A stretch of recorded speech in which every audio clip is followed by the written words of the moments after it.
Debut game ni Jimmy Butler sa Golden State Warriors, Playoff Jimmy ang nagpakita.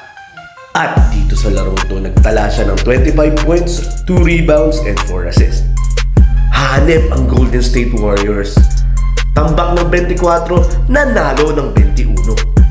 Dito nga ay nagkaroon sila ng 73-28 run. Grabing come from behind victory. Higit sa lahat, masayang masaya si Stephen Curry. Dahil nga, hakapin niya na si Playoff Jimmy.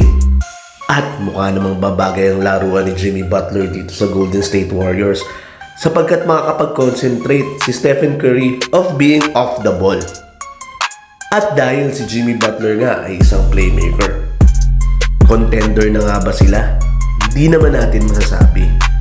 Pero iba talaga ang madadala ng isang motivated na Jimmy Butler sa isang kupunan. Kayo, Boleros Nation, na-impress ba kayo sa laro ni Jimmy Butler? Please leave a comment on the comment section below. At paki-follow na rin ang aking channel. Hanggang sa susunod nating video. Salamat!